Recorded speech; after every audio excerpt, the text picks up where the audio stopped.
Hello, Internet. It is I, the Malik Aaron, and welcome back to Box Office Predictions. Today, we're going to be talking about The Beekeeper. So, as usual, we're going to be going over the pros and cons. So, let's get to it. Pros Jason Statham. Let's talk about this dude. He has made quite a few action movies, to say the least, going all the way back to like the early 2000s. Well, with a Transporter, which was like his first, solo action movie. I mean, I know he was in the one, but that was very much a Jet Li movie. And Snatch, I'm pretty sure that was an ensemble movie too. But the Transporter, that's when his career really started to take off. That's when he became the 21st century, action man, kind of like what Arnold Schwarzenegger and Sylvester Stallone were back in the day. Like the new version of that, which is why he was in the Expendables movies. Like he just fit. But after that first Transporter movie, he's been in a lot of stuff, a lot of action movies that starred him. Some have definitely done better than others, but he has definitely built himself like a loyal following, like a loyal fan base that are willing to watch him in these movies. Granted, not in huge numbers, but enough to where without him these movies would have done, I imagine they would have done quite a bit worse. um but like the last few years, he's had some big hits, especially after he joined the Fast and Furious franchise with Furious 7. We got Spy, that was a big hit. The Meg shocked everyone when it came out in 2018. No one expected anything from that box office spot, especially not in America, but it just wrecked all expectations and became one of the biggest surprise hits of 2018, making over 500 million. And it spawned a sequel, which came out last year, Meg 2, which, sure, didn't make, the same money as the first, but on its own, still did all right. It could have been much worse. And obviously, the Fast and Furious movies have done relatively well, although obviously those are big, ensemble movies. They're not reliant on Jason Statham. And even like Wrath of Man, considering when that came out during that recovery stage of the box office, like after COVID wrecked 2020, it did okay. It did okay for itself. It did better than average for Jason Statham. So yeah, and the fact that with the Beekeeper, I just know people are only gonna watch this movie because Jason Statham is in it and he's kicking ass.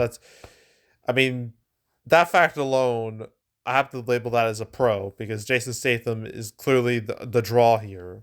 So that's pro number one. Pro number two, I guess I can mention the director, David Ayer, and he's made some movies. Harsh Times. I don't think I want. No one even remembers that. Street Kings, and then End of Watch. That was well received. That did well considering it was like super low budget. Yeah, super low budget. So that was a small little hit. Then Fury was a decent little hit. A movie I liked quite a bit. The original Suicide Squad. Oh no.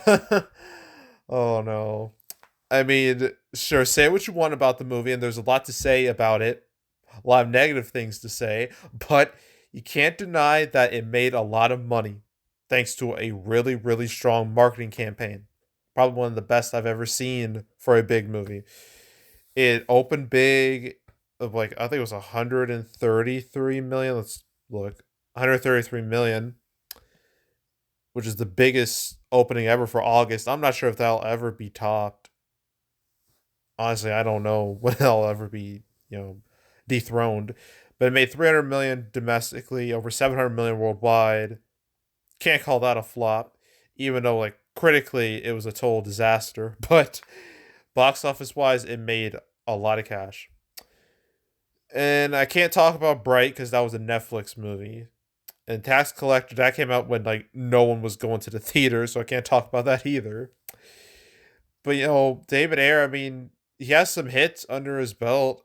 He has the original Suicide Squad, which was, as I already said, huge hit that may or may not get a director's cut, the Ayer cut. Might get the Snyder cut treatment, maybe. If Warner Brothers gets really desperate for attention, then they might do it.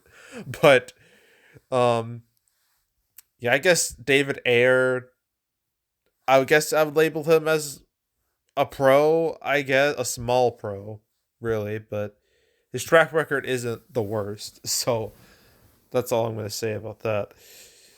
Another pro is that competition wise, it is slim pickings out there. I mean, sure, there are a lot of movies out, but a lot of those movies are pretty much dead or they're not direct competition with this. Like obviously Wonka, Anyone But You, Migration, they're not going to be problems. And Mean Girls, that's not even going to be a problem for this because sure, Mean Girls is like the big movie of the weekend. Hell's the big movie of the whole month, which should tell you just how weak January is. But like this and Mean Girls, they're going after two completely different demographics. Beekeeper is aimed more towards guys. Mean Girls is aimed more towards women. So it's a classic case of counter programming, counter programming against each other, where neither movie is going to harm each other and they can both survive together. This has happened several times in the past. Classic examples would be like 50 Shades of Grey and The Kingsman, or Pitch Perfect 2 and Mad Max Fury Road. And hell, last year, Barbie and Oppenheimer. Like, this has happened plenty of times in the past, and this is just another example of that. So, yeah, I would definitely not call Mean Girls like a threat to this movie's box office or a serious threat. And there won't be like anything remotely substantial coming out until Argyle, and that's not till the first weekend of February. So this movie has time to play out. So yeah, I'm gonna label that as a pro. Lack of serious direct competition. I was trying to think. Another pro is the holiday weekend. Is Martin Luther King Jr. weekend, so it's obvious its legs will be better than average compared to like a normal weekend. So yeah, having that holiday, that's obviously a pro. Another pro is that the reviews for this movie are all right. They're decent enough. As a 67% of Rotten Tomatoes critic score, 91% audience score. So audiences who watch this movie clearly like it. And its cinema score, I'm pulling it up now, a B plus, which is okay. Like that's not amazing, but that's not like terrible. It's not a cause for alarm or anything. That's just fine. So seems like audiences like this movie enough. So the critic score, audience score, cinema score, they're all good, relatively good. But for January standards, they're amazing. Because January is not exactly known for quality movies. So Beekeeper is definitely above average when it comes to its scores. But so yeah, I'm gonna label that as a pro. And another pro is that its Thursday previews are way better than I would have anticipated. I thought this would have made like $1 million. It made like 2.4 million. I'm like, okay, this movie might really overperform. Maybe not by a huge degree, but enough to where I'm like, okay, maybe January won't be a total shit show. So yeah, that 2.4 million. I guess what can I compare this to really? Anything that's come out recently. I guess Expendables. Let's do that one. Um, Expendables. That was the last Jason Statham movie we got. Expendables, an absolute disaster. That a Thursday preview is 750K. So this is like more than like three times as much as that. So I'd say that's a positive sign, a really positive sign. So yeah, I'd say his Thursday night previews are very good. So I'm going to label that as a pro. And I think that's it with pros. Okay, cons. Jason Statham's track record. Okay, sure. I labeled his hits. Now it's time to label his flops because there's quite a bit of he has quite a bit of bust on his resume. I mean, let's skim through this. I guess there's John Carpenter's was his Ghost of Mars. I guess no one gave a shit about that. That was before people really knew who Jason Statham was. After that, I didn't mention an Italian Job, but that's an ensemble movie. Same goes for Collateral. He really wasn't in that movie. That was basically all about Tom Cruise and Jamie Foxx.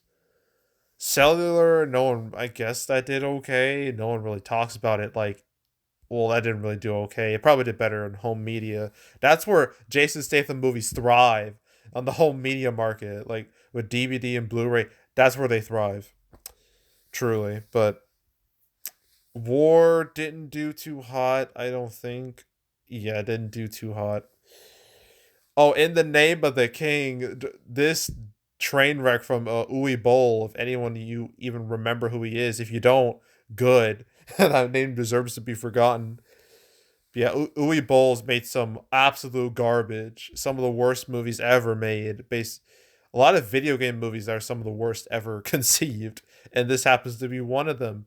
And this cost like 60 million to make. It made 13 million total. So yeah, I don't think I need to go over that one in much detail. Crank 2 was a flop in theaters, but it did better, as I said, did better on the home market. It's become a bit of a cult classic, but yeah, it didn't do too hot. Killer Elite didn't do too great either. Like it was a total flop. Um, Safe was a flop. Parker was a flop. Homefront was a flop. I think it didn't do too bad, but it was exactly a hit. Expendables 3 bombed, and you think that would have killed the franchise, but it didn't. Although, with what happened with Expendables, they probably wish they would have just let it, die when it did. Mechanic Resurrection didn't do very well domestic, but overseas it made more than enough. Uh, Operation Fortune, this movie completely bombed. Although this movie had a lot of problems I had to deal with, it was literally put on the schedule like 3 weeks in advance. Like it was put on the schedule like in February. It came out in early March. That's only 3 weeks. That is not enough time to market a movie. You need months, not weeks. So that was a total bomb. And then Expendables, this mistake of a movie that no one saw, no one gave a shit about. Over with 8 million, made 16 million domestically, 51 million worldwide. Embarrassing. Absolutely embarrassing. So yeah, Jason Statham, he's had some flops on his resume. So that imperfect box office track record, it's both a pro and a con. But like in this case with his flops, that's obviously a con. And I think I'm trying to think of some other cons. I can't really think of anything else substantial. Yeah, I can't think of anything else. I think that's really it. So opening weekend, I gotta do 3 day and 4 day because holiday.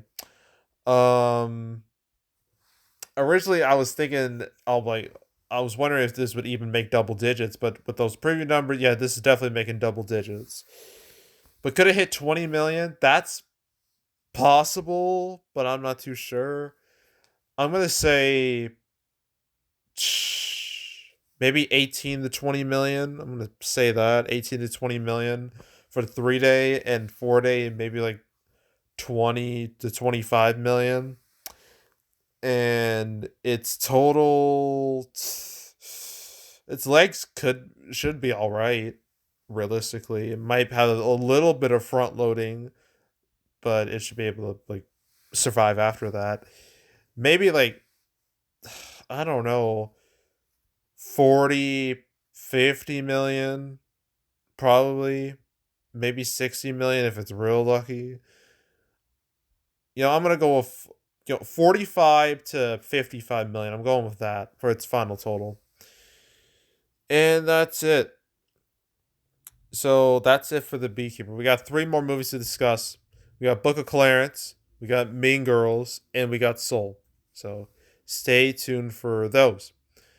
But yeah, that's it. That's all. Make sure to subscribe, like this video, leave a comment, turn notifications, share the whole drill. And check out any of my past prediction videos I made on the channel, including the one I've already made for 2024 Night Swim. But any other ones I've done on the channel the past few years, you want to watch any of them, go right ahead. There's also the canceled series where I go over all the movies that were supposed to come out but didn't. I literally made an episode yesterday. Yesterday. It was episode 227. What about, like, the Michael Jackson biopic. Exorcist, Deceiver, Abigail, and what was it? It Ends With Us. But I did talk about the Beekeeper like one time, and that's when it was announced for January. I talked about it alongside Horizon and American Saga chapters 1 and 2. That was episode 210. So, uh, yeah, so that's when I talked about it. So you want to watch that episode or any other ones I've done on the channel. I'm gonna be making another cancel episode as soon as I'm done making these prediction videos, and that's about Kingdom of the Planet of the Apes. So stay tuned for that as well. But if you want to watch any of the past cancel episodes, you want to binge them all from beginning to now, highly encourage you to do that. So go do it. There's also box office recaps where I go over the box office results for any particular month. I just did my December 2023 recap. Next week, I will be doing my two-part 2023 recap, winners and losers. I guess everything in between.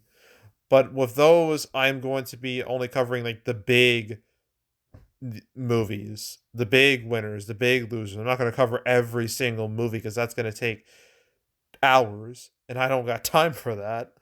So I'm just going to go over the important stuff. And my January recap, that will come out the first week of February. I imagine it's going to be a relatively short video, judging by how sparse the schedule is. Um, so stay tuned for that. But if you want to watch any of the past recap videos I made on the channel, you can go right ahead. And yeah, that's it. That's all. I am out. Goodbye.